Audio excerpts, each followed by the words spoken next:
Assassin's Creed Mirage has some awesome daggers to offer. Today we're gonna be talking about the top 5 daggers in the game. Stay tuned for that. What's up guys, my name is Franky Boy. On this channel I am covering everything regarding open world RPGs such as Assassin's Creed Mirage, The Witcher, Cyberpunk. Stay subscribed for more games if you like that. Yeah, and I just did a video about the top 5 swords, the top 5 outfits, and of course we are doing the top 5 daggers. We need those to enhance our gameplay. The game has to offer some. We're gonna go about the top 5 right now. First one we're gonna talk about is the top 5. It's the Initiate of Alamut Dagger. You get it by playing through the story and it deals some increased defense damage for parrying. You know that really fastly staggers enemies and you can totally make use of that when parrying all the time. It also is the perfect match for the Initiate of Alamut sword. So that's not like a perfect weapon, but it is a decent one. Let me parry with this guy. Parry on my wayward son. And I have to dodge that one. Parry. Yup. And he's fully staggered. I can easily kill him. I think that sword was kind of bugged. Let's go on with dagger number 4. What a surprise, it's the Abbasid Knight Dagger.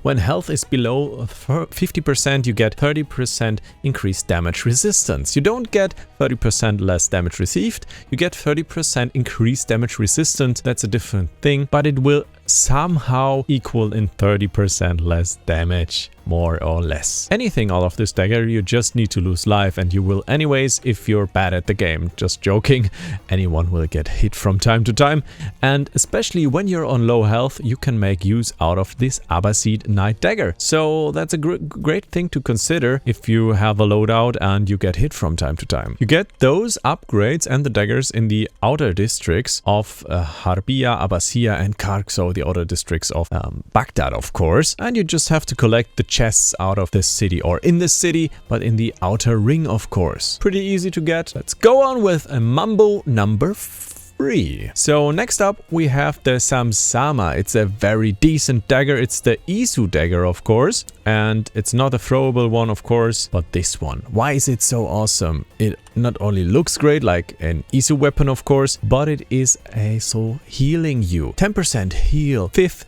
hit. So you hit 5 times and you get 10% health back. It's like a payback system.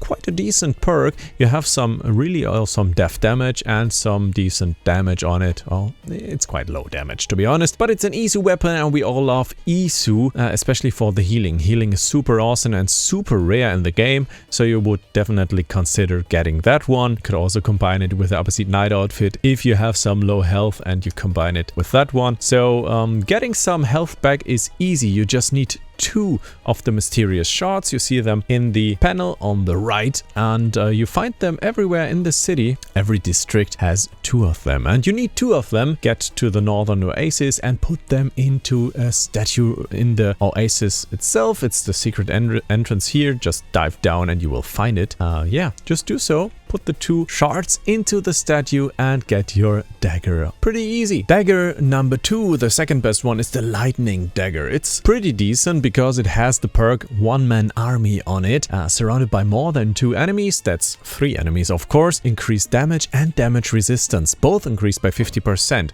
Combine that with a decent weapon and you have awesome increased damage. For example, combine it with the Jin sword, put an affliction on the enemy and then stand around 3 enemies. You have 50% more enemies, multiplicative, and then another 50% multiplicative plus some damage resistance. How awesome is that? What a perfect dagger. It makes you strong, it makes you resistant, but only in situations where you rarely are, to be honest. So you just put them on from time to time. These weapons, you can change them in the middle of the fight. It's no problem at all. And this dagger sadly is a microtransaction. You have to pay 5 euros and it's paired with a totally OP lightning sword. Every microtransaction is OP.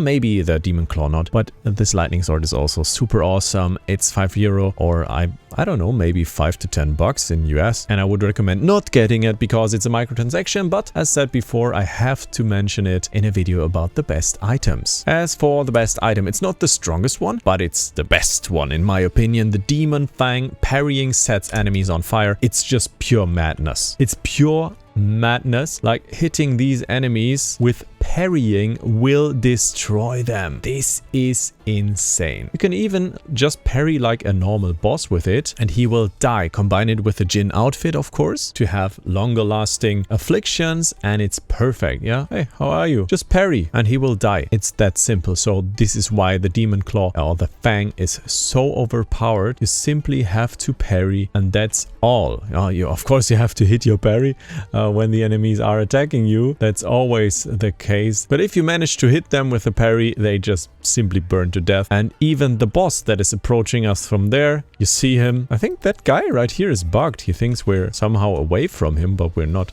So with that one, just parry and he will burn to death. He sometimes manages to heal himself up.